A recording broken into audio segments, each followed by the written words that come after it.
Welcome in for another episode of SODFS. We're talking everything NFL Week 5 main slate on DraftKings. I am Dan. You can find me on Twitter at DanBrownNFL. Here with me tonight is my co-host Nate. You can find him on Twitter at Nate_FFL. Make sure you are subscribed to the Sons of Dynasty YouTube page and find all of our content on Twitter there at Dynasty Sons. Nate, Friday night, back in the booth. What's going on, my brother? What's good, man? It's been a long week. I'm happy to be here. I've got coffee. I have a Monster. I've even got pumpkins because I'm festive as hell. So I'm happy. Chris is here. It's awesome to have Chris here. Chris, it's been a long time in the making, man. We talk a lot of Lions football. We talk a lot of DFS. We're here to pick your brain tonight, man. So what's happening? Yeah, absolutely. Thanks for having me. You're right. It's been a long time coming. We're all fans of each other from afar, in a way. Dan and I got to hang for an extended weekend in Canton over the summer. It was great to meet him. He's such a, no matter what you guys say about him on the broadcast or however, much, I assume we're allowed to swear on this show. Like I could say shit, right? Absolutely. Like no matter how much shit people talk about Dan, the dude is a stand-up man. He's a gentleman, stand-up guy. There's nobody I'd rather have in my corner than him. And brother Matt and Gemmo, these guys are all basically at this point family. So this is great to be asked on this. I watch this broadcast, but sometimes I just watch it. I never want to peep or add in something silly. But I did last week because you guys were talking, said something interesting, and I said, well, I'm already here. I'm already watching. I know both guys. Let's start to chat. Let's talk. And here we go. And it was that quick. And Nate, I am with you. I said just came from another broadcast. It's like I got all my responsibilities this week are done and fulfilled. My full work week, my articles, my broadcasting, but I still feel unfulfilled somewhere and I'm exhausted. So I don't know, maybe I need to sit down this weekend and refine my process or go through my routine because I don't remember being this tired and not caring on a Friday evening. Normally that happens around Sunday at 2:00 or so, but now it's 2 days earlier. So something I got to work out the kinks somewhere, but hey, here we are. Yeah, Chris, man, we're beyond thrilled to have you on here to get to cut it up with you as we do via Twitter, very often. But before we go any further, I do want to take a minute to mention that Sons of Dynasty and SODFS have officially joined Fantasy Points Media Group. Make sure you guys check out all of the great content at fantasypoints.com. All the content that Fantasy Points Premium gets you access to is above and beyond many of them that are out there. So go there today, sign up with promo code SUNS22. You can get 10% off your subscription. It's one of the best deals in the business. Nate, let's get into the news and notes. Yeah, the news and notes aren't as long as I thought they were going to be initially. We're going to start out with the Patriots. So they officially have listed Mac Jones as out of the game. Bailey Zapp will get the start. I'm excited for it. He's got a lot of college records that he has broken. It'll be interesting to see what he does at an NFL level. I do think the Patriots lean on their running backs against the Lions, though. Speaking of the Lions, Amon-Ra St. Brown is questionable. I doubt he plays. DeAndre Swift is officially out. And the Lions also waived kicker Austin Siebert, so Michael Bagley will get to kick for Detroit. Saints head coach Dennis Allen announced that quarterback Andy Dalton will get the start for the New Orleans Saints. No practice this week at all for Jameis Winston. Not too big of a surprise. Giants quarterback Daniel Jones suffered an ankle injury in week 4. Full participant in today's practice. Will reportedly play Sunday versus the Packers. And I like the shade that Ian Rappaport threw out on Twitter when he said it was bad news that Daniel Jones was going to get the start. A big thing here for you, Dan. Falcons tight end Kyle Pitts didn't practice today, and then he's officially out now for Sunday. And a couple of other small things. The injury woes continue for the Buffalo Bills. Sean McDermott rules out tight end Dawson Knox, safety Jordan Poyer, cornerback Christian Bedford, wide receiver Jake Kumaro, and wide receiver Jamison Crowder, who is actually headed to injured reserve now. Yeah, my guy Kyle Pitts obviously not playing this week. And, gut reaction is, oh, man, people that drafted Kyle Pitts, they're going to be in a bind this week. Well, compared to what he's given you the first 4 weeks of the season, you might be better off hitting that waiver wire, because it was too hard of a pill to swallow to say, oh, I'm gonna play David Njoku over Kyle Pitts, the guy who I spent third, fourth round capital on this redraft season. No, you had to ride with him, and it's been ugly. It's been brutal. The usage just hasn't been there, not for the elite athlete that Kyle Pitts is. But we don't need to go down that rabbit hole. All in all, it's I hope my guy gets healthy and gets back out there. I'm still a Kyle Pitts truther, no matter the downturn that the beginning of the season has seen. Yeah, man, it's crazy to see what's happening to Pitts.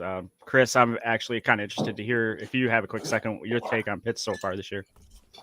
Well, there is no take to be had with Pitts, because he has yet to do anything of note, and it's just a classic case of not necessarily him or his teammates, but like schlubs like us, people that write and broadcast and cover media, whether you're in a basement broadcasting like me, or whether you're at the top of the pile like Ian or Shep, any of these guys. They placed, it's just the whole thing. When you place such high expectations on a person, whether you're a pro football player, broadcaster, doctor, wife, nurse, teacher, no matter what it is, when you place someone on such a high pedestal like that, their chances of fulfilling what you have in your head, it's nearly impossible. So to me, there would still be people running roughshod and calling him names. Well, yeah, he scored 3 touchdowns last night in football game. Yeah, that sucks. He should have scored 4. You're always going to get people that are jerks and assholes and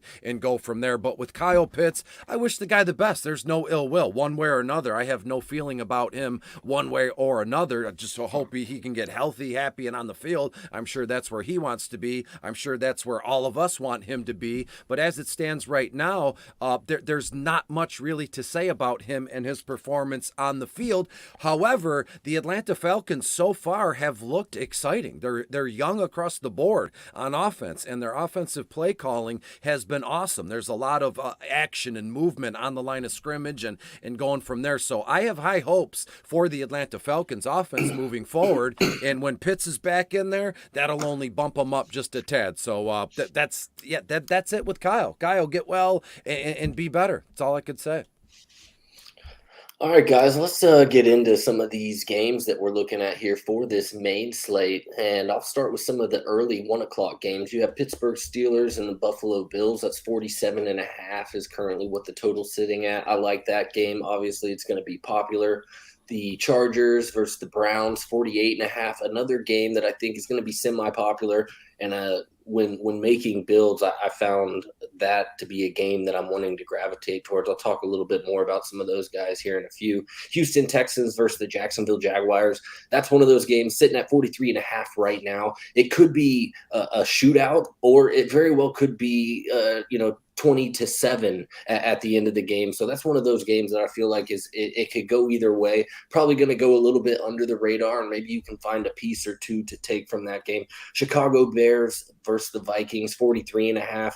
Obviously, the Chicago Bears offensive woes have trickled into any point total that they've been a part of. Minnesota Vikings have had some splashes, ups and downs this past week. Justin Jefferson got going. This one's kind of breathing up to be a Dalvin Cook game, but you're going to have to pay up for him. All right, guys, I'll let you guys go ahead and chew it out here. We'll talk about this next game here for a minute. I'm talking about those Motor City Detroit Lions versus the New England Patriots. Point total sitting at 46.5 right now. Let's take a minute and chew on that while I got a couple of you big Detroit native guys here with me in the stream.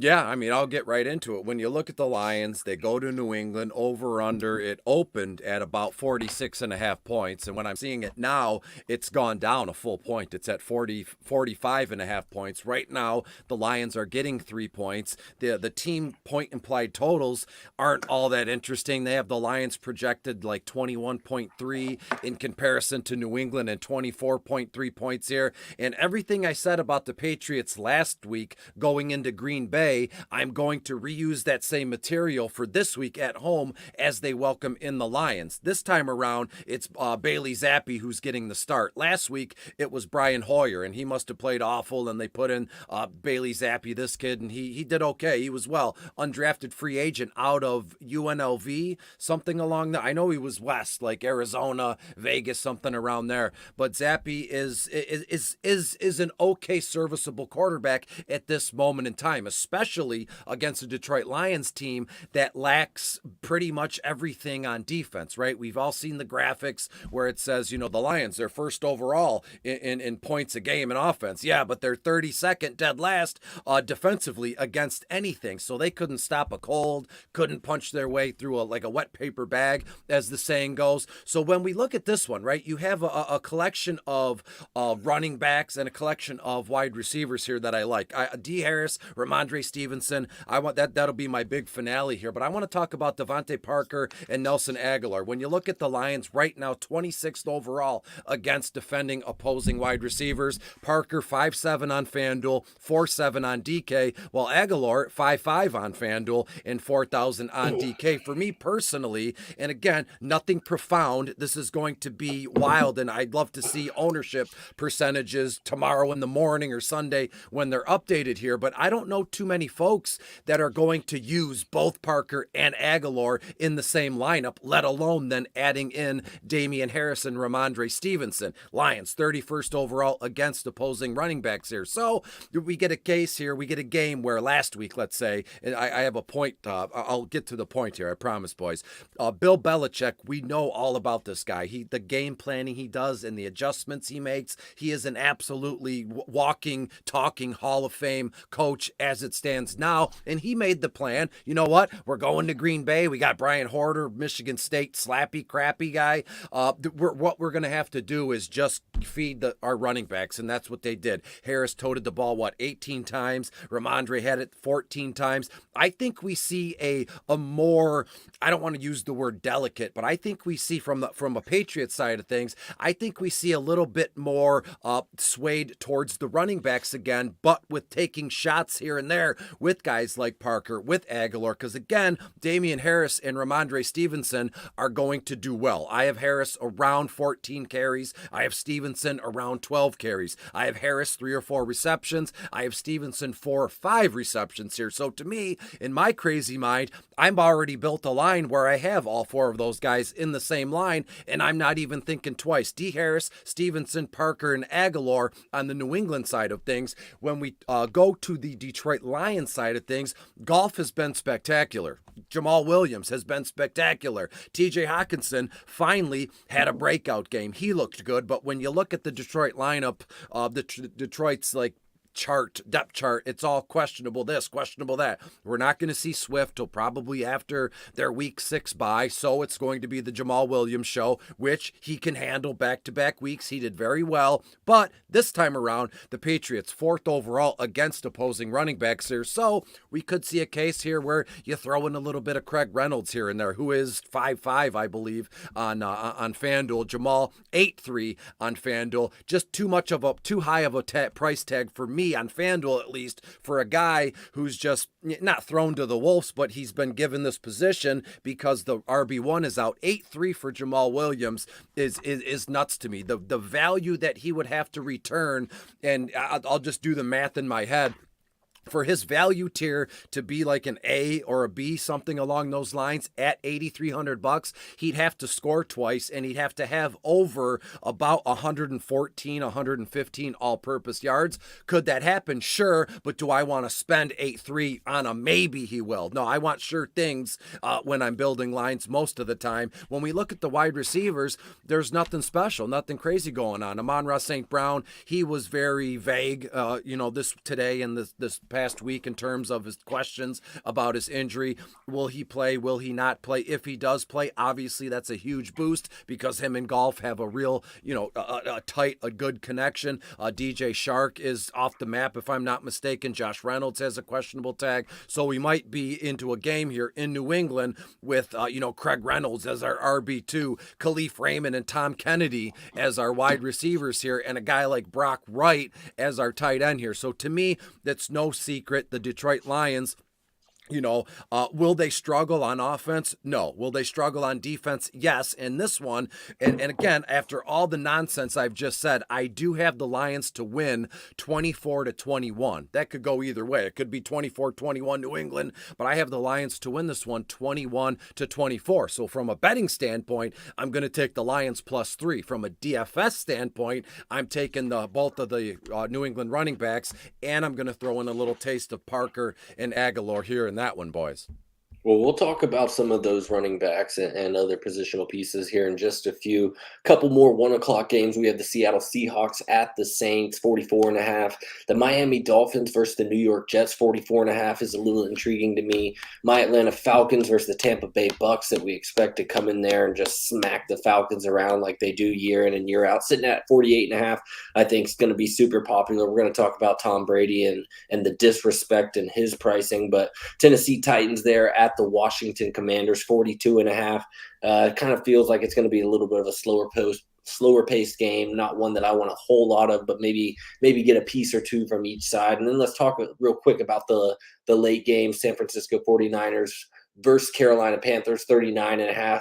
Baker Mayfield can't even get a 40-point point spread here at this point. So Philadelphia Eagles versus the Arizona Cardinals, 49.5. That's your really high buzz afternoon game. Gives you some great late swap ability there with the Eagles and the Cardinals that I have a couple of options that are appealing to me this week. Dallas Cowboys versus the Los Angeles Rams, 45.5. Also a little bit of appeal in that game for me as well. So I love having a couple of games there for the late afternoon games, giving you some viable options to maybe, take a peek, see at the ownerships after the 1 o'clock games come through and see how you need to adjust accordingly, maybe get a little bit weird if need be. All right, guys, let's move on into the positional pricing targets. But before we do, they are brought to us by Manscaped. Nate, tell the SODFS listeners a little bit more about what Manscaped has to offer. Yeah, Sons of Dynasty is back with Manscaped for 2022. The Performance Package 4.0 has arrived, and oh man, is it a game changer. First off, the lawnmower is the future of grooming, and dare I say, the best ball trimmer ever. If you order now, also inside the package, you'll find the Weed Whacker ear, nose, and hair trimmer, Crop Preserver ball deodorant, Crop Reviver toner, Performance boxer briefs, and a travel bag to hold all of your goodies. But don't just take all that from me. You can also take it from pre-recorded me as well.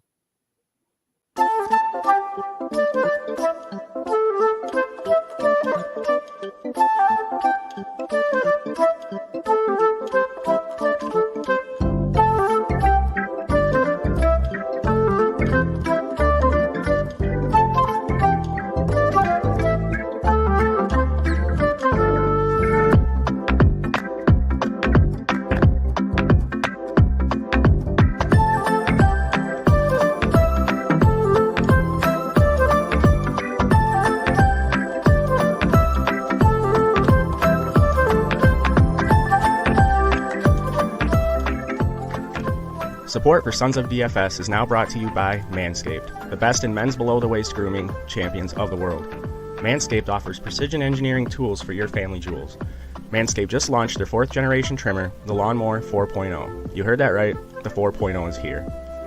Imagine shaving with a sleek, well-designed and optimized trimmer that makes your shaving time your favorite time in the bathroom. As one of the first people to try the new 4.0, I can honestly say that I am blown away by the performance. The craftsmanship and the details on the 4.0 are next level. This upgraded trimmer includes a multi-function on-off switch that will engage as a travel lock. It also has a powerful 7,000 RPM motor and the ability to turn on the 4,000K LED spotlight for a more precise shave. They even include several guards so you can pick the length you like, and wireless charging is now available too. It's even waterproof so you can trim rain or shine. The holiday season is coming, so whether it's a gift for yourself or a gift for your hubby, SODFS and Manscaped are teaming up to offer you the gift of saving. Join over 2 million men worldwide who trust Manscaped with this exclusive offer to you. 20% off and free worldwide shipping with the code SODFS at manscaped.com. Again, that's free shipping and 20% off at manscaped.com with the promo code SODFS. That's right, guys. SODFS can help you win, and Manscaped can help you trim. Let's move on into the quarterbacks that we are targeting this week. Nate, tell me about one of the guys all the way up at the top this week that you're targeting. Well, it's Jalen Hurts, and I think at this point we can all trust Jalen Hurts. The price is 8,100, but he's playing the Arizona Cardinals defense. He started out the game last week. He threw a pick six, put the Eagles in a 14-point hole, only to come back with nothing but pure talent. It was great coaching by Nick Sirianni. The Eagles' offense is obviously something else with A.J. Brown on the roster. It opens up things for the Slim Reaper. And I know the price is high, but I want to tell everybody you can trust Hurts at this point. I love stacking with him, but with the rushing quarterback, sometimes you don't even have to stack. He's dominating advanced metrics on his team, reaping the rewards. His price is definitely at the highest point of the year. And throwing no touchdowns last week is scary, but I do like Hurts a lot this week. The Cardinals defense is not great. Back in 2020, Hurts thrashed the Cardinals defense, 338 passing yards, 4 total touchdowns.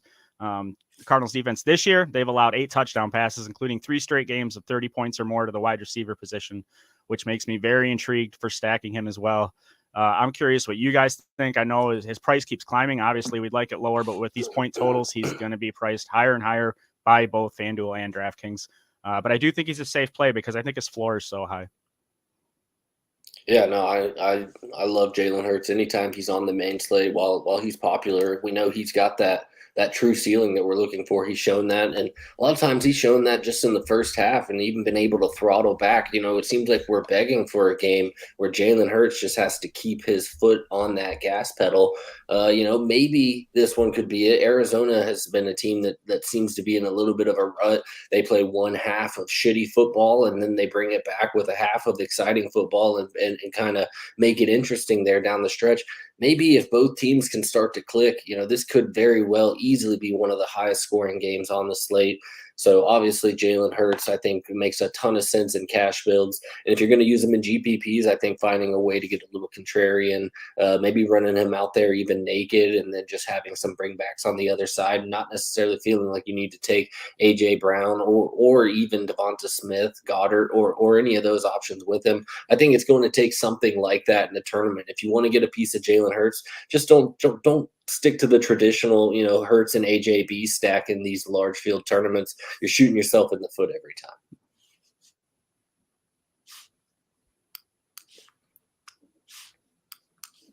Nate, you want to talk about one of the most egregiously priced quarterbacks on this slate, a guy who, goes through a divorce, and DraftKings is all of a sudden saying they're getting no respect, pricing them down all the way at $6,000. So you're talking $2,100 cheaper than Jalen Hurts. You're getting one of the goats of the game. Yeah, going from the highest price guy to a guy that's dropped tremendously. We're talking about Tom Brady of the Tampa Bay Buccaneers. He's facing your Falcons this week, and he's priced at $6,000 on DraftKings. Last week, we got to see the Super Bowl 55 rematch, Brady versus the Kansas City Chiefs, which led to Brady having to throw the ball a lot. He finished with the season high in passing yards, 385 yards, 3 touchdowns, and a very good completion rate of 75%. Over his first 3 starts, he averaged 224 passing yards, 3 combined scores. There's certainly a lot of question marks with this Tampa Bay offense. Mike Evans is back. Chris Godwin is back. They've got good depth with Russell Gage and other guys back there. I do like Brady because his price is dropping. I want to get on a guy when everybody else is getting off. That is my focus in DFS. If I see potential for differential, I'm going to go for it. Yeah, no, I love that call. I think Tom Brady is a great play. He's hard to get away from there at that price tag. Year in and year out, he's beat up on my Falcons. I think over their last 4 meetings, he's averaging 28 plus fantasy points per game.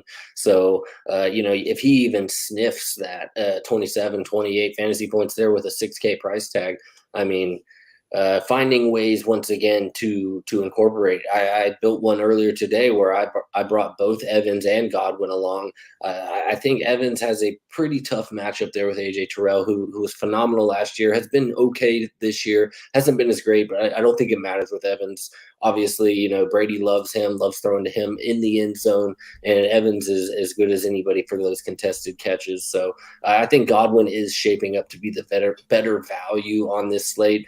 And now with him having the questionable tag removed in full, I really like Godwin this week. I find myself gravitating. What is he, 50, 57, 5,800, somewhere in that price range this week? That's too low. That's too low for a guy who came back. They're now deeming fully healthy, and he saw double-digit targets this past week.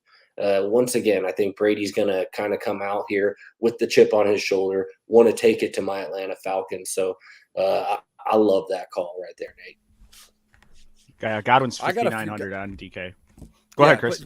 One thing about Godwin, he made me nervous last week, right? He came back from a nasty knee injury, missed a whole ton of time, and there was, unless I'm living in La La Land, there was about 3 or 4 times he was on the turf and he wasn't getting up, right? And the last one we saw looked like his arm and his shoulder got bent back up, but he said, that was making me nervous, especially after being out for so long. But you can rack that up. They're saying the same thing with Jimmy G. The guy didn't practice. They wouldn't even let Jimmy G in the facility, and now he's their starting quarterback and they're winning games. When I look at the quarterback thing, it's like, people ask me all the time, like, who are your higher priced quarterbacks? Like, and I've done this DFS thing. I've done this bottom of the barrel, like just the nasty part of DFS for so long. I have to actually look into the higher price quarterbacks because I just skip right down that list here. But I will say, Jared Goff is right there, $8,000 in New England. New England's 24th overall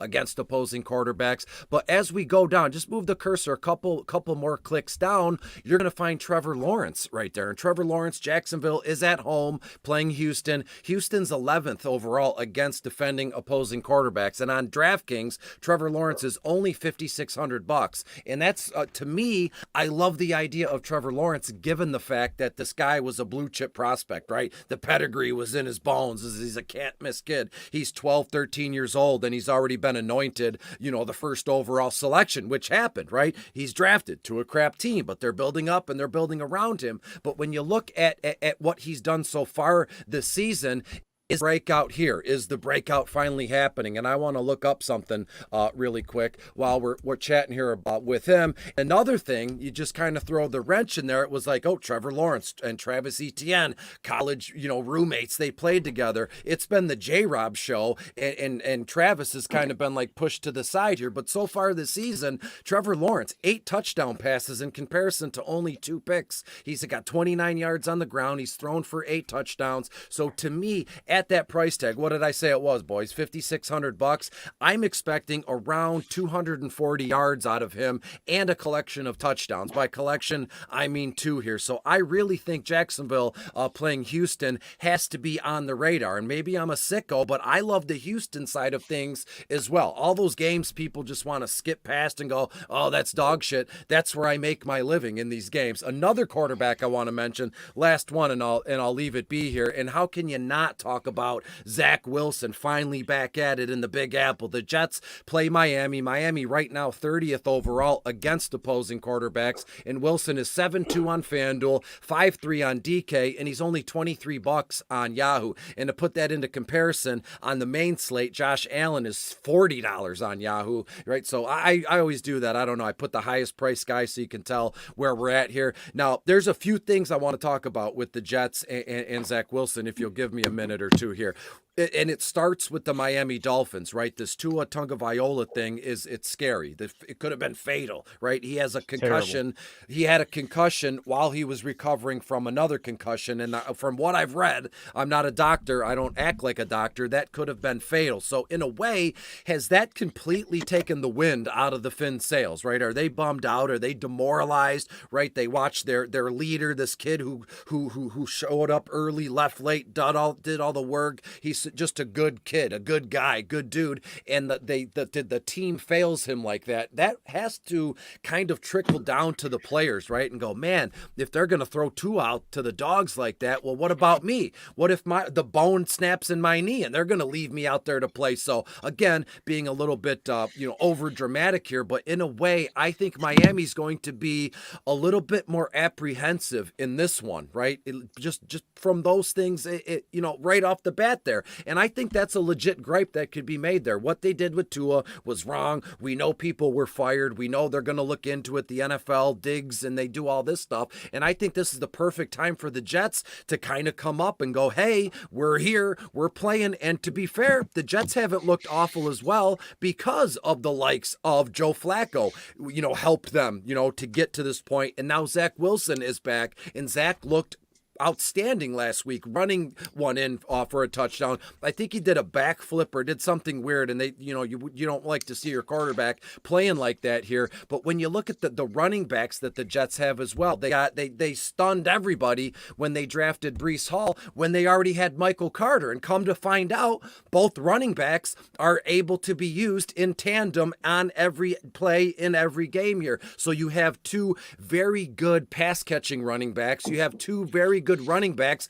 that can run in between the tackles. That's going to help what's his name, Zach Wilson. And then when we talk about the wide receivers, Garrett Wilson, stone cold stud. You look at Elijah Moore, not quite yet acquainted as a stone cold stud, but Miami 28th overall against opposing wide receivers. So to me, as it stands right now at this moment in time, 9:31 p.m. Eastern time, my favorite stack is that Zach Wilson stack with Garrett Wilson, with Elijah Moore. And get this, Garrett Wilson, $6,000 on FanDuel, $9,200, that kept $5,200 on DraftKings, and he's $20 on Yahoo. And when we look at Elijah Moore, 5-3 on FanDuel, $5,000 on DK, and only $16 on Yahoo. In my notes, I do my best to show everybody my notes, because everything I'm saying now, I try to get on paper so people can make sense of it. I think the Jets do absolutely well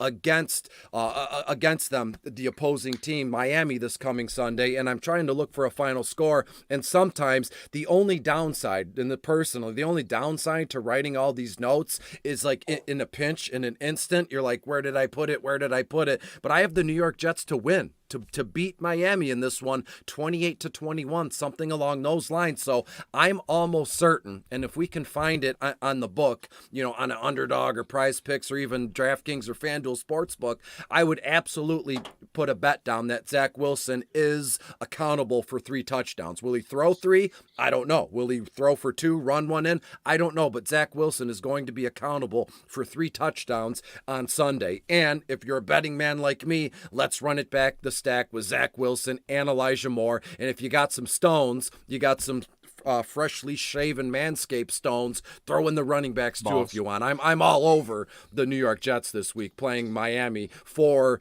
Is that mean or rude of me to really want to pile on Miami because I think they're going to be, demoralized and down in the dumps? Well, in today's day and age of DFS, we need an edge any way we can nowadays. So, hey, if it's fair, I'm running with it. Give me the Jets. Give me Zach Wilson.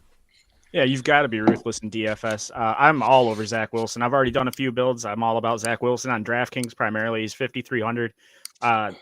In the game last week, I think he completed somewhere around 50% of his passes, but he led a game-winning drive for the Jets, and he looked comfortable. I'm all about Wilson.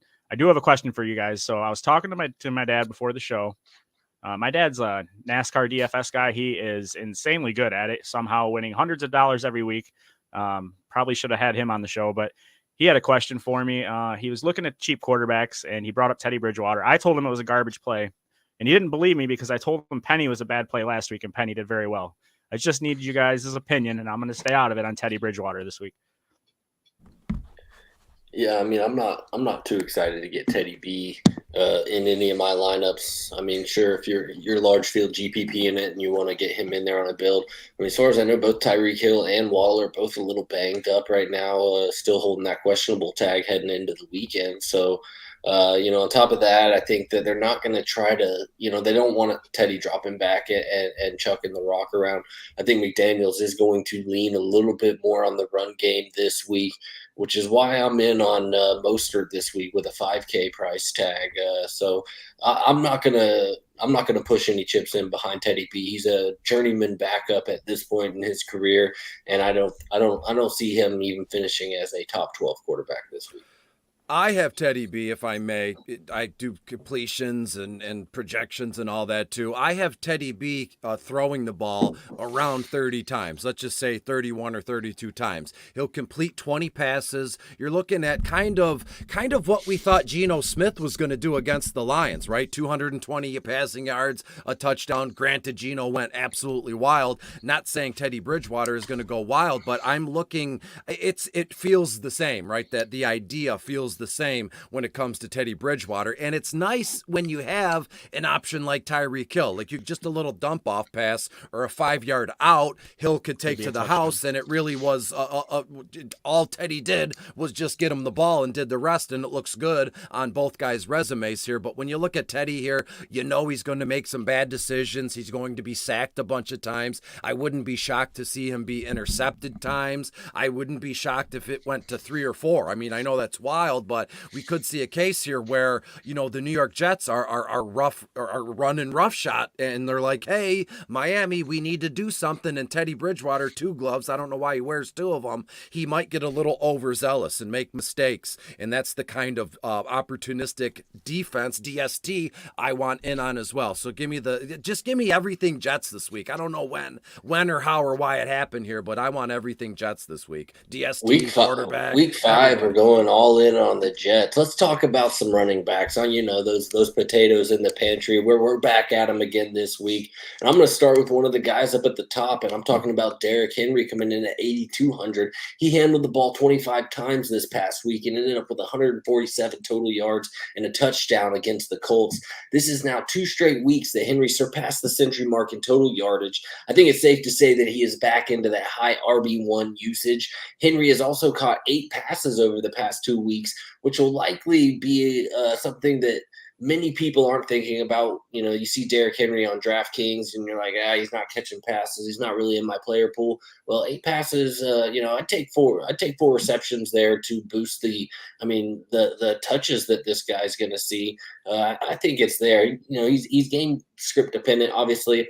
Tennessee Titans, when they're winning, they're favored to win. Derrick Henry's averaging close to 20, 21 fantasy points per game. And when the Titans lose, he's down there at the, 10 fantasy points per game or somewhere right in there. So this is a game I think the Titans are going to win. Washington, Carson Wentz, while they started out hot, they've really slowed their pace and haven't looked great over the last couple of weeks. Tennessee Titans defense can get some pressure on Wentz, maybe a couple turnovers. This is really billing out to a Derrick Henry game, and I think most of the field is going to gravitate towards Nick Chubb, another guy that we're going to talk about here in just a second. That's also not typically viewed as that PPR asset on DraftKings.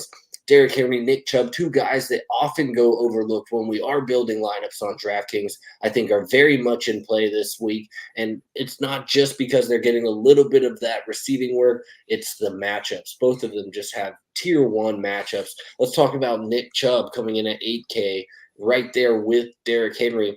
He's absolutely shredded defenses to start this season. And yes, Kareem Hunt's right there as well. But the Los Angeles Chargers have given up the 3rd most fantasy points per game to opposing running backs. That's 29.9 fantasy points per game and 5.4 yards per carry. That's the 2nd most in the league. And that is after allowing the 5th most fantasy points per games to running backs this past season and 4.6 yards per tote, which was the 4th most this past season. The Chargers continue to be the ultimate run funnel defense, setting up for a great smash spot here for Chubb. Like I mentioned, I think Hunt is also viable, and he's coming in at a sizable discount compared to Chubb. Hunt's coming in at 6K, which feels a little too cheap. I mean, you're saving 2K there by getting down to Hunt. I'm going to have a little bit of exposure to both these guys this week. What do you guys think? Derrick Henry, Nick Chubb, which one would you rather have this week? Yeah, both guys they're definitely the same. You know what I mean? They lack the receptions, both game script dependent. The reason I do kind of lean Chubb is just because the Chargers have given up the 3rd most fantasy points per game to running backs, as you mentioned. So I do lean Chubb a little bit, but I'll have exposure to both. Yeah, I like Chubb. Once again, I think he's in a really good spot here. My only concern is you have Hunt. I think Hunt is probably going to be a little bit more popular, just given his price tag and the usage we've seen out of him these first few weeks. Yes, Chubb's in a smash spot, but people are going to be hard-pressed to want to pay $8K for Chubb when they can pay $6K for Kareem Hunt, when those guys have really kind of been one of the better 1-2s in the NFL this season and years past. No doubt. And if you're going to leave it up to me to be the tiebreaker here, it's I'm always in on Derrick Henry. And really quick, if it help paint a picture, it really didn't help me, but I have Derrick Henry around 21 or 22 carries, well over 100 yards, 4.5 yards a pop, a touchdown, couple receptions for another 20 yards.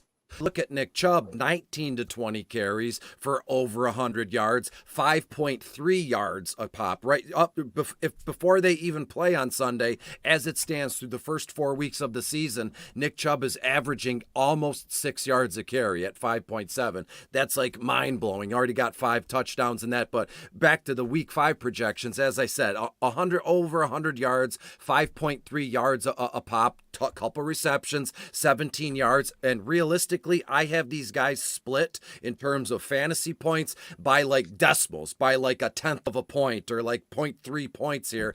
So you can't go wrong with either one. It's just going to have to be one of those things where you start with a blank piece of paper, right? And you're going to write Derrick Henry on this one, and you're going to tear it out, and you're going to write Nick Chubb on this one, tear it out, and then you're going to build lines based on each one because it's too good to be true to miss out on both of them. If you have the stones, put both of them in the same line, and then you'll have to dig in the bottom of the barrel and find other places and people to fit in here. But both are unbelievably talented. But I'm going to give the nod just ever so gently to Derrick Henry. He's like a diesel truck, right? And last week he finally he's running, man. So give me Derrick Henry all day.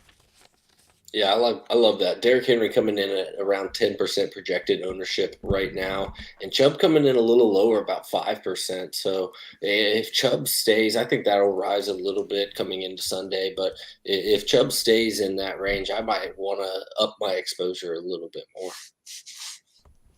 Yeah, I agree. I want to talk about a guy, too. I think Chris might be in on this. I'm not 100% sure. It's James Robinson of the Jacksonville Jaguars. On DraftKings, he's 6,300, and he's facing the Houston Texans this week, who can't seem to stop any running back at all.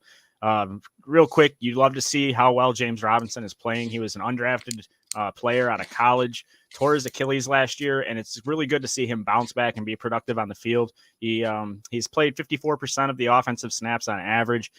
Travis Etienne is there. He's not really an inside runner. He's, more featured as a pass catcher. We haven't really seen him kind of have a big game yet this year. I do think it's coming, but I do like Robinson due to the fact of his matchup, and the Jags being favored by 7 points makes it, a little bit better too. Yeah, you buried the lead. Houston is dead last against defending opposing running backs here, so I could see a case here where we can use both running backs in the same DFS line, and that is Travis and James Robinson. When I get James Robinson, you're right. You can't. I don't know anybody. I have yet to be on a broadcast and someone mentioned James Robinson without first saying it's a kind of a feel-good thing, came out of nowhere. And then you get the crowd that says, well, they drafted ETN. That means they're just going to run James Robinson till the wheels fall off. And guess what? They kind of did, but he got himself back together. He got new wheels, and we're rolling again. He's got 59 total carries so far this season, 259 total yards. Guy's averaging 4.4 yards a carry. I have J-Rob, 15 carries, 75 yards. He will find the end zone. Couple receptions for another 10 to 15 yards, something along those lines. So, yeah, I'm all over James Robinson. If I may, I'll be very quick with a nice little combo that I have here in terms of some running backs, and that's Eno Benjamin, the Arizona running back. They're playing Philly and Kenneth Gainwell, Philly and Arizona. So it's the same game. So in a way, this is in a perfect spot if you're stack, right? You can stack away, stack home.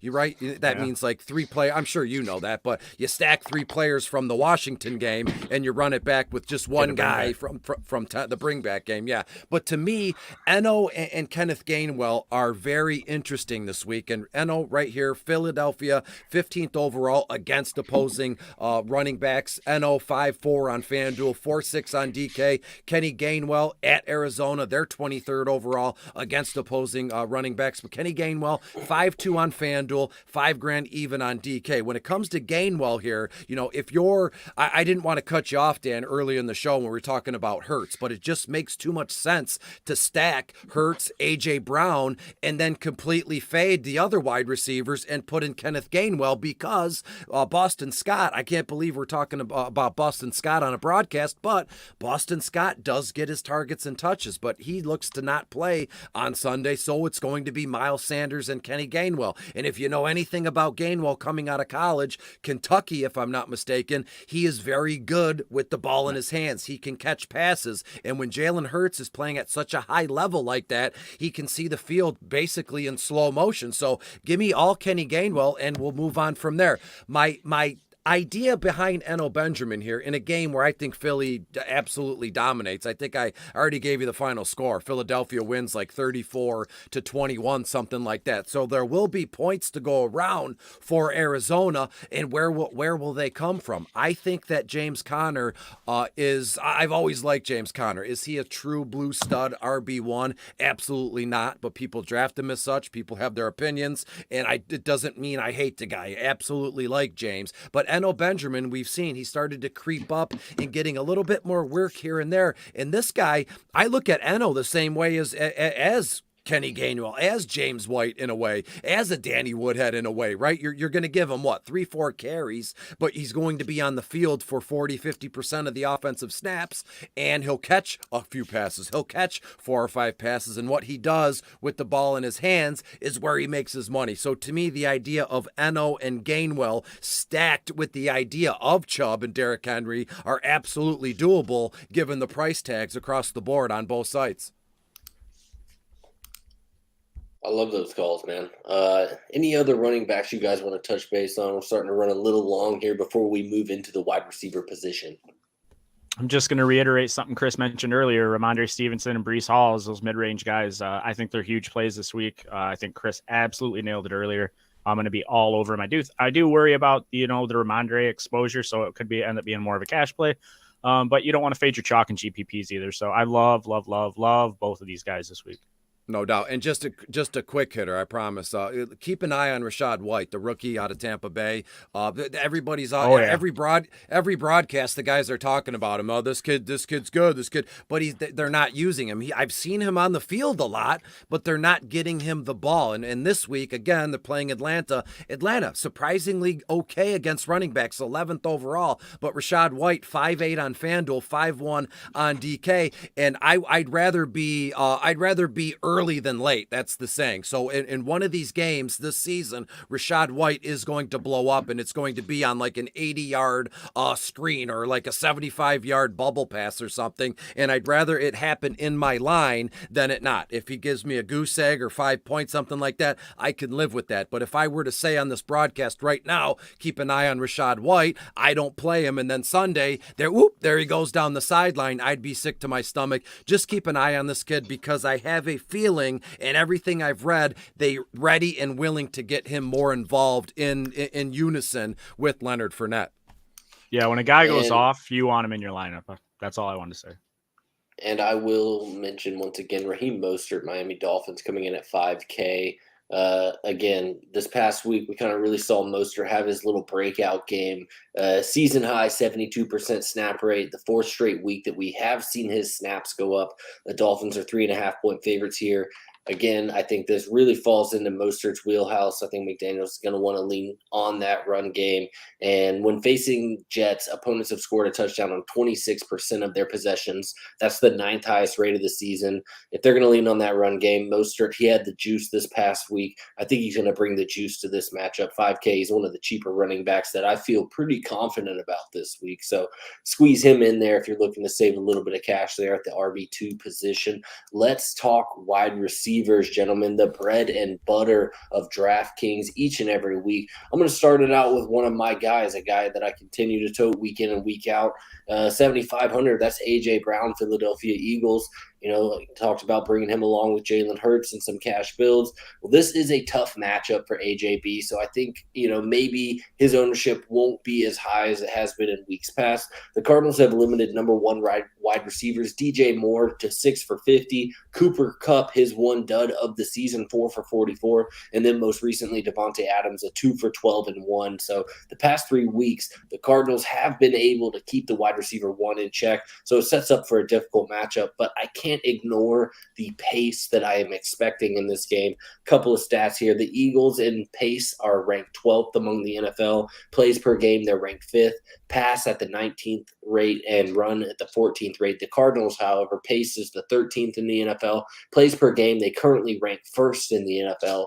Passing at the 18th highest rate and running at the 15th highest rate. This is a top 5 pace and plays matchup, and one that I think is going to be one that I'm going to target just based off that alone. The amount of plays and exposure that these weapons are going to see throughout this game, both sides of the ball, makes it intriguing to me. Again, if AJ Brown is going to end up with 5-6% ownership, I'm going to go ahead and put my money up there. This is another AJ Brown explosion. Yes, the last 3 weeks are saying maybe AJ Brown's an easy fade this week. I think that's just going to keep the ownership down, and I'm going to bring him along. Yeah, I love Hurts. I love his weapons. I do think that people will get off of AJ Brown, and that's exactly when I want to take a player. Guy that, we talked about Hurts and we talked about AJ Brown. I'm going to talk about Mike Evans as I talked about Tom Brady earlier. Mike Evans is also priced under DraftKings. He's 6,900. The Falcons have allowed 6 receiving touchdowns to opposing wideouts this year, which is tied for second most in the league. Evans has 3 touchdowns in 3 games played this season, and I fully expect the Buccaneers and Tom Brady to rely on the best receiving option for him in Tampa Bay. And again, Evans is underpriced at 6,900. I have one. It just hit me as I was looking. As I said at the beginning of the show, when I write my article, I go right past all the expensive studs, and I'm digging in all the bums in a way, like Rondale Moore, Trent Sherfield, Jamar Chase. Holy smokes! Cincinnati's playing Baltimore. Baltimore's dead last, 32nd against opposing wide receivers. And when you look at his price tag, it's offensive. To be honest with you, Jamar Chase on FanDuel is only $7,800. And on DraftKings, Jamar Chase, I got to scroll all the way down because I can't find it. Jamar Chase is unbelievably cheaply priced, $7,900 on DK. And to put that into perspective, Cooper Kupp, the most expensive guy on DraftKings, he's $9,600. Jamar Chase is $7,900 in a game where I think we're looking at like a 30-31 final. Both teams just taking shots and taking, body blows and all this going back and forth. $7,900 on DK. And as I said on FanDuel, Jamar Chase only $7,800 in the sweetest of sweetest matchups. Baltimore, 32nd. I can't say it enough here. So give me Jamar Chase. And in a way, on FanDuel, same thing. Cooper Kupp's the most expensive wide receiver, rightfully so, at 9.5. But you can get just a good wide receiver for $7,800. And to say this won't be the game, as I said, well, what if it's 35-31 and both teams score 3-4 touchdowns apiece? Why can't this be a game where Jamar Chase at slightly at the cost is to me that's a value to $7,800? That's a lot of money, but for the talent and the DVP matchup, it's too good to be true. So I'm gonna call it right now. Jamar Chase, 9-10 targets, 7-8 receptions, 150, 160. Do we want to keep going? And multiple touchdowns in this one. And don't say, where did this come from? Because we're saying it right here. That price tag is just too insanely low for me. And that's saying something given the fact he's just shy of $8,000. AJ Brown is $8,000 and Jamar Chase is $7,800. So to me, the stud wise, high end guy, it's got to be Jamar Chase. Holy smokes. I didn't even know his price tag was that low until about 5 minutes ago. I love that call. I love that call. I really do. And I'm going to look to captain him on the Sunday night showdown slate, which is the game that the Bengals will be playing in. So let's talk about a couple more wide receivers here on this main slate. Chris, you mentioned him earlier, and I'm talking about Garrett Wilson versus those Miami Dolphins, 5,200. I love that price tag this week. Wilson has really been spectacular his rookie season. He's got the 13th most targets per game with 8.8, averaging the 18th most fantasy points per game with 15.1. All while besting Elijah Moore and Corey Davis in yards per route run with 1.77. That's an average yard after the catch with 3.8.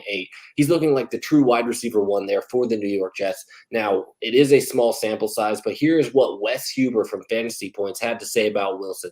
We know Wilson has drawn targets on a healthy 27% of his routes across from single coverage. When he's collected 35% of his yardage on 21% of his routes, if his 0.46 fantasy points per route run across from man coverage qualified, he'd land at the 19th best. That's just ahead of Jalen Waddle right there. Okay, just to put it into perspective for you with what Wilson is really doing here in his rookie season, he should have all of our attentions at this price point, and I am definitely going to have some exposure this week. Yeah, I love Garrett Wilson. I'm all about it. I love the Jets. Chris nailed it. I love the Jets players. I hate it because I loved Elijah Moore so much, and I still do. I still have lots of love for Elijah Moore. Yeah. But I'll be damned if Garrett Wilson isn't really coming in there and commanding the targets. You know, he's a true talent. He's coming in and he's commanding targets. And yes, does it take away from the appeal for Elijah Moore and his true ceiling? Yes, but I think that both can obviously still be very productive players via dynasty and on a weekly basis, such as a DFS game. But I love to see Garrett Wilson being a fucking baller. It just kind of stings with all my Elijah Moore exposure. No doubt. Yeah, when I'm looking at it, on a week-to-week basis so far, I've had Garrett Wilson and Elijah Moore always each at 7 or 8 targets, 4 or 5 receptions. But when you put it into perspective, right now Wilson has 39 total and Elijah Moore has 25. So it's not like crazy difference there. And I know some games Elijah Moore will catch up, in a few weeks here. But just the idea of having both of these players at your disposal is enough for me to, go over the moon. Two players really quick. I touched on them when we opened the show, and that's the New England Patriots guys, Devontae Parker, Nelson Aguilar against the hapless Lions defense. Their price tags are beautiful, 5.7, 5.5, 4.7, 4,000. But two other players right here, Nico Collins and Josh Palmer. We've seen that Josh Palmer kind of come up in a way, right? With Keenan Allen being out, and now, and it stinks. Keenan Allen is out, and Jalen Guyton was always my guy to go to in a pinch, and he could, go off for a 75-yard touchdown reception. But Josh Palmer is a big body dude, and he's made himself, available to Herbert and this team. And they're playing in Cleveland, who's 16th overall against opposing wide receivers. Josh Palmer, 5.5 on FanDuel, 5.1 on DK. And Josh Palmer, you're looking at 4 or 5 targets. If he catches 3 or 4 passes for 45 yards, you're over the moon. If he scores a touchdown, you've won. You've hit Christmas. And one more guy, Nico Collins in Houston. That'll be my bring back guy, right? I've talked about Jacksonville. You mentioned J-Rob, Trevor Lawrence, and some of the other pieces here. The bring back in that game would be Nico, the old Michigan guy. Go blue, Nate. I know you're on that train here.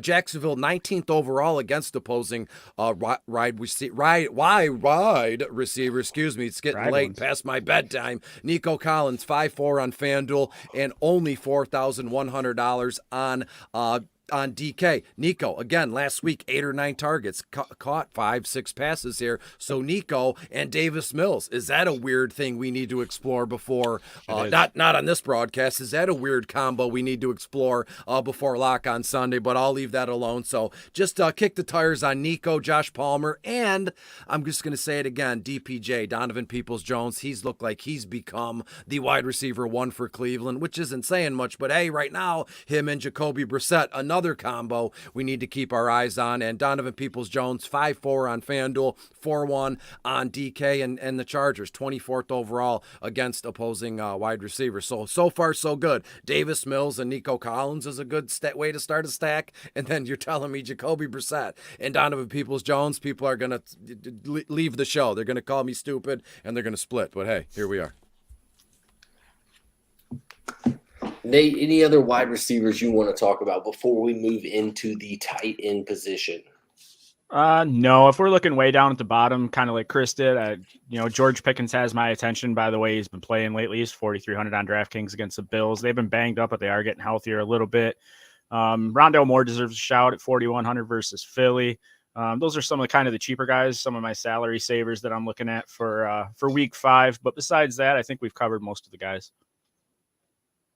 Yeah, one other cheap option at the wide receiver position. I do like Khalil Shakir, Buffalo Bills this week. With Jamison Crowder going down, Shakir is able to kind of step into a little bit bigger of a role. 3,200 this week. Let's see, what did he do this past week? 2 receptions, 23 yards. I think for a punt play, if you're trying to get a little bit of a piece of that action for that Buffalo offense, I think Shakir is interesting there at 3,200. Yeah, I like it, man. I'm all about it.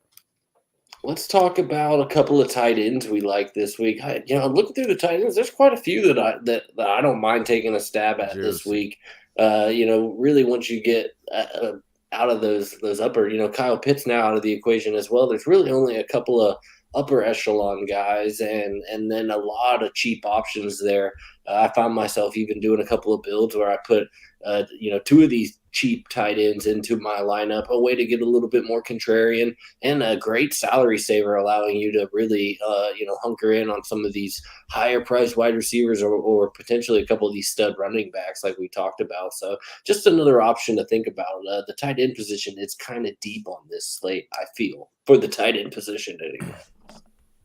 Yeah, I'm with top, you. Go ahead, Chris. Go ahead. Oh, I was just going to say.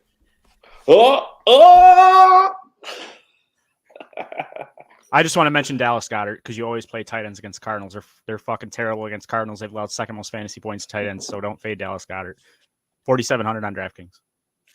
I just wanted to mention Logan Thomas briefly. Washington's playing Tennessee. Tennessee's dead last. Logan Thomas had a breakout in his age 35 season. He kind of disappeared last year, but hey, here we are. But here we are now, 5-2 on FanDuel, only 3-2 on DK. I also want to mention Hunter Henry, New England Patriots. We know how much love Bill Belichick has for those two tight end sets in the red zone. And so to me, I don't know if you guys got a horn or a buzzer or a bomb, but my lock of the slate is Hunter Henry scoring a touchdown against the Lions. 4-5 on FanDuel, only 2-9 on DK. And let's see what we get from Tyler Higbee as an encore last week when he was peppered with targets. We'll see what he's got going. He's 5-5 on FanDuel, 4-3 on DK, and that's about it. What are we going to do with Dawson Knox? He's in play but hasn't done much yet, but it is Buffalo and Pittsburgh. He's out, so we can just scoot right past that one. And one more, I'll leave it alone. Cameron Brate. I've always liked him, but he got knocked out with the concussion. If he's active, get him in there. Atlanta's 29th overall against opposing tight ends. If he is out, look at Cade Otton, the rookie. He's literally free. And so again, if you're going to build the lineup with D. Henry and Nick Chubb and A.J. Brown and Jalen Hurts, you're going to need a guy like Cade Otton to kind of get you over the hump here. And if you stack those players and Cade Otton is in your lineup and scores a touchdown, you're looking at some big money here. So I'll leave the tight ends alone there. Nate, anything else you want to add about Tyler Higbee, 4,300? I love Tyler Higbee. There's a lot of people that shit on him on Twitter and stuff, but he's a reliable tight end, man. He's been playing great. And until Van Jefferson is back in that Rams offense, I think you see Tyler Higbee continue to get targets from Matthew Stafford. Stafford didn't play well last week. Trust me, I hated it. I still love Stafford, just from watching him in Detroit. But I think he is obviously still a great quarterback. He will bounce back. And Tyler Higbee is going to continue to get targets right now. And 4,300 is not too bad. I do like a lot of these cheaper options that we talked about, but 4,300 isn't bad for a guy that's consistently giving you a solid floor. Yeah, a couple more guys right there in that range. Going back to David Njoku, he's coming in at 3,800. He's fifth among all tight ends in route share, routes divided by team pass plays at 79%. That trails only Mark Andrews coming in at 91%, Dalton Schultz coming in at 83%, Kelsey 81%, and then Tyler Higbee, the guy we just talked about, coming in at 81%. So David Njoku very much in play. I mentioned that that's a game that I like having some stacks around. Well, that's a cheap option that we saw the production that's come this past week. It seems like him and Brissett are really starting to get a little bit more chemistry together. So like Njoku, 3,800. Another guy right there at 4,100, Pat Freiermuth there for the Steelers. He secured 7 of 9 targets for 85 yards during the Steelers' 24-20 loss to the Jets this past week. We kind of saw a changing of the tides there in Steel City as they made the old halftime QB swap, allowing us to see our first glimpse of rookie Kenny Pickett. Pickett went 10 for 13, 120 yards in the second half, and somehow every incompletion that he threw was an interception, so that was pretty amazing. Freiermuth did lead the Steelers in targets and receptions during that matchup, and he remained productive in spite of the team's quarterback change at halftime. I think he's going to be getting the ball a ton, as history has shown us over years past. These rookie quarterbacks really love to lean on the tight end position. Pat Freiermuth, a stud in the making there in Pittsburgh. I think he is one of the only Pittsburgh receiving options outside of Pickens that we talked about with that cheaper price tag. I just don't have any interest in Deontay even this week. My guy Deontay, man, even in Dynasty Leagues, I've been moving him onto my bench. It's kind of a shame to see. I'm hoping that Kenny Pickett, really put some fucking juice back into this Steelers passing attack here, because I am heavily invested across a bunch of leagues. So one more cheap guy here. We'll talk about O.J. Howard, Houston Texan, 2,600 there against the Jacksonville Jaguars. He's one of my preferred pump plays this week. He's essentially the tight end one there for Houston. Pharaoh Brown banged up at Jordan Akins back on the practice squad. O.J. Howard has emerged as really the tight end one there for Houston Texans. He's been bouncing around, was up in Buffalo, caught a couple fucking touchdowns. Now he's there catching passes from Davis Mills, and at 2,600, I mean, what the fuck could go wrong? So O.J. Howard, 2,600. Love him as my pump play this week. I love it, man. I love it. It's just funny, the Davis Mills thing, but I had to laugh. But yeah, no, I'm all about Pat Freiermuth. Been following him since college, since his Penn State days. Big fan of him, and he's going to get targets. And the O.J. Howard pump play, I like that a lot too.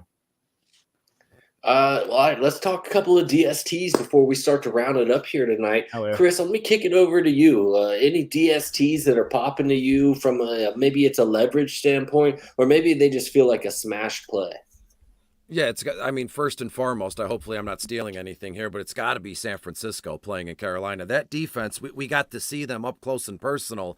Was that Sunday Night Football they played? And they looked phenomenal. The way the defensive coach is scheming these linebackers around, and the way the safeties drop back and then come back in coverage, they fooling you. Yeah, they had that pick six there at the end of the game. I mean, San Francisco's defense looks unbelievable, and when you look at their price tag, I thought, oh, you know what, San Francisco's going to be top of the mountain, right, with price tags. Buffalo is at $5,000, but San Francisco on FanDuel at least is only $4,400 on FanDuel, and then on DK, the 49ers. Let me scroll up a little bit. They're a little bit more, and yeah, they're $3,800 on DK in comparison to the Bills at 4-1. But one defense that nobody on earth is probably going to touch, and that's fine with me. It's the Seattle Seahawks, man. Seattle's going to New Orleans. New Orleans is not good right now. Is Kamara going to play? Is Taylor, Michael Thomas going to play?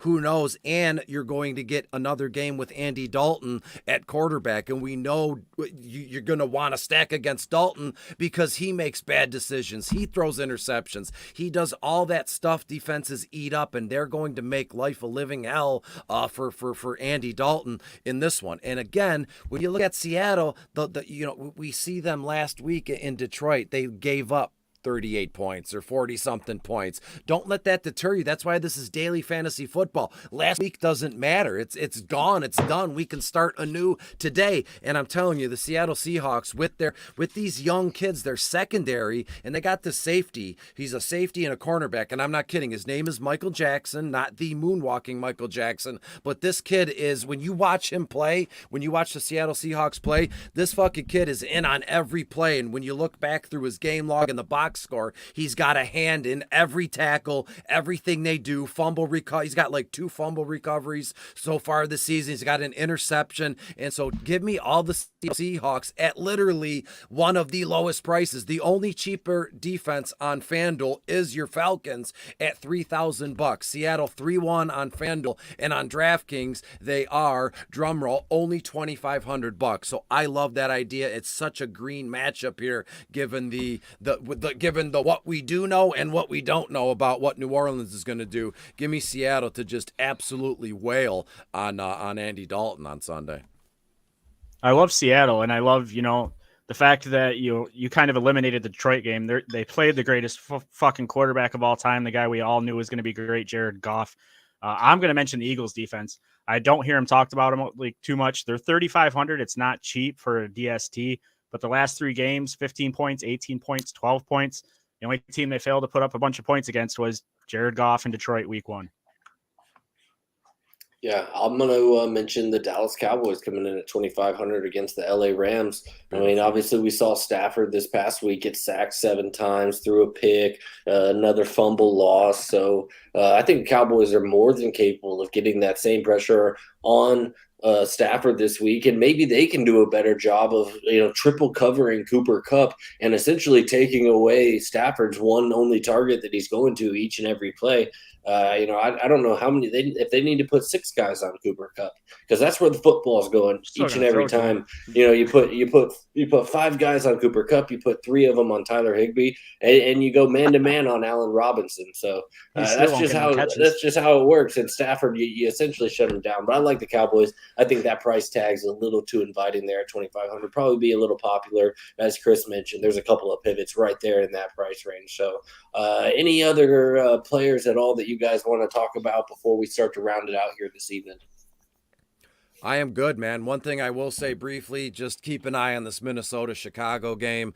Minnesota looks to be going in one direction. Chicago's trying to go in that same direction. But when you can get a DST against a team with a young quarterback who throws the ball, 17 times a game, that's a pretty good spot to stack a defense against. And if Justin Fields, he's throwing and completing 17 or 19 passes a game.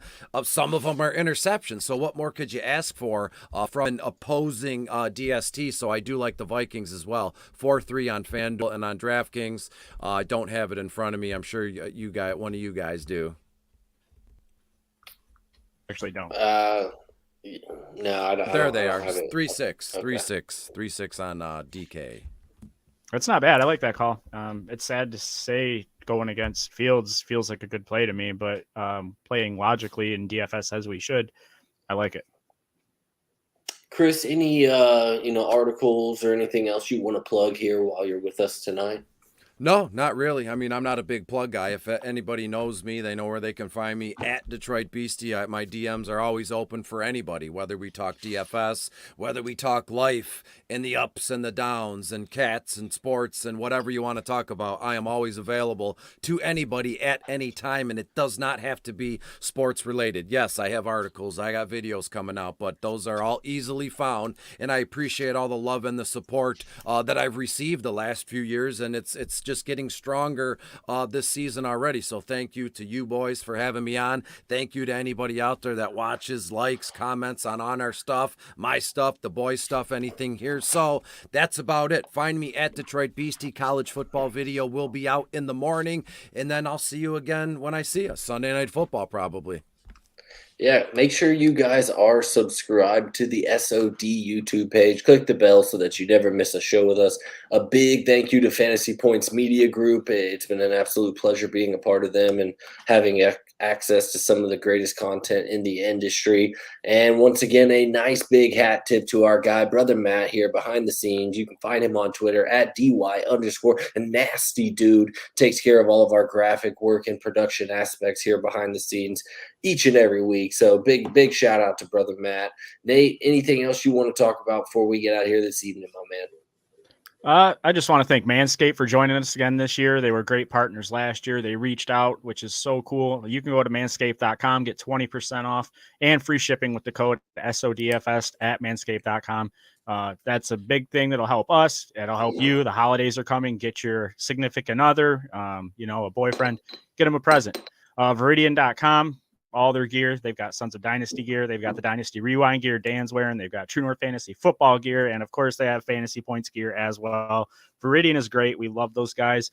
And I just want to thank Chris again. Chris does excellent work. It's work that I look up to still, even though I've been doing this for almost 10 years. Chris is an awesome guy. His content is fantastic. His bottom of the barrel article is a must read every week. It is no joke. So thank you, Chris, for coming on. It's been a long time coming and very grateful to have you here.